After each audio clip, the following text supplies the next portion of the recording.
Hello বন্ধুরা, কেমন আছেন সবাই? বন্ধুরা, এখানে আমি 4 রকমের সবজি কেটে নিলাম। আলুগুলো এরকম চিকন চিকন করে কেটে নিলাম। বেশি মোটাও করি নাই, বেশি পাতলাও করি নাই। মিষ্টি কুমড়াগুলো আমি পাতলা পাতলা করে কেটে নিলাম। ফুলকপিগুলো একটু এরকম ডুমো ডুমো করে কাটলাম। আর সিমগুলা বিচিগুলা খুলে রেখে সিমগুলা একটাকে দুইটা দুইটা করে নিলাম। তাতে আমার বাঁচতেও সুবিধা হবে, আর বিচিগুলো আমি আর একটা কিছুতে রান্না করে খেতে পারবো। বেশি দিলে আমার একটু কম ভালো লাগে, সেজন্য এখন আমি এগুলো ভাজার জন্য একটা ব্যাটার তৈরি করব। এখন এগুলো ভালো করে ধুইয়ে একটু লবণ মেখে রাখবো, তারপর ব্যাটারটা তৈরি করব। এদিকে আমি ব্যাটার তৈরি করার জন্য অনেকখানি চালের গুঁড়া নিয়ে নিলাম। তার মধ্যে দিয়ে দিব আমি কিছুটা প্যাকেটের সুজি।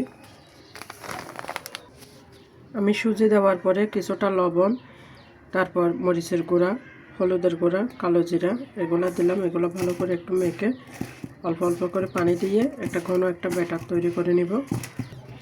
দেখুন, আমি কোনো একটা ব্যাটার তৈরি করে নিলাম। এটা বেশি পাতলা করি নাই।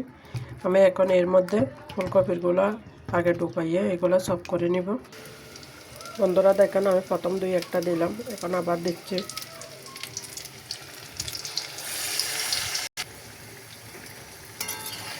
দেখুন, আমার কিছুটা কপির সব ভাজা হয়ে গেল। এগুলো একটু ধৈর্য ধরে ভাজতে হবে, যেহেতু কপিটা আগের থেকে সিদ্ধ করা ছিল না, বা অনেকক্ষণ সময় ধরে আমি লবণ দিয়ে মাখাইও রাখতে পারি নাই, সেজন্য তেলের মধ্যে সিদ্ধটা করতে হবে। দেখে হয়তো বোঝা যাচ্ছে খুবই মচমচে হলো। চালের গুঁড়া সুজি করাতে এটা শক্ত হলো। এখানে কোনো রকম বেসন বা ময়দা ব্যবহার করতে হয় না। এভাবেও ঘরোয়াভাবে করা যায়, খেতে খুবই ভালো লাগে। দেখুন, আমি এবার মিষ্টি কুমড়াগুলো করতেছি। এরকম পাতলা পাতলা মিষ্টি কুমড়া কেটে নিলাম। এখন ব্যাটারের মধ্যে ডুবাইয়ে এটা এখানে তেলের মধ্যে ছেড়ে দিলাম। আগেও কয়েকটা দিলাম, এখন আবার দিলাম। আমি এখানে বন্ধুরা সিমগুলো বেসনের মধ্যে ডুবাই নিলাম। আমি একটাও দিতে পারবো, বা দুইটা দুইটা করেও দিতে পারবো। তেলের মধ্যে এভাবে চপের মতো করে নেব। একটা ব্যাটার দিয়ে কয়েক রকমের সবজির চপ করে নিলাম।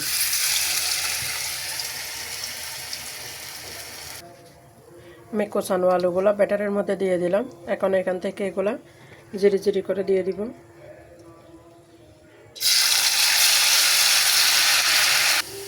দেখুন বন্ধুরা, আমার আলুগুলো হয়ে গেল ভাজা। এগুলো এখন আমি উঠাই নিব। হালকা একটু আমার ব্যাটার বেঁচে গেল, এগুলা দিয়ে আমি দুইটা চপ করে নিব শুধু ব্যাটারের। দেখুন বন্ধুরা, একটা ব্যাটার দিয়ে আমি 5 রকমের চপ করে নিলাম। বাচ্চারা একটা না হলে একটা অনায়াসে খেয়ে নেবে। কত সহজভাবে হয়ে গেল সব কিছু। আমি আজকে বাচ্চার জন্মদিন, সেজন্য বাচ্চা বলল কয়েক রকমের চপ করে দিলে ভাত খাবে, আর বাকি কিছু না করতে। তাই আমি এই পদ্ধতিটা ব্যবহার করলাম। ভিডিওটা আপনাদের কেমন লাগলো কমেন্ট করে জানাবেন। নমস্কার বন্ধুরা।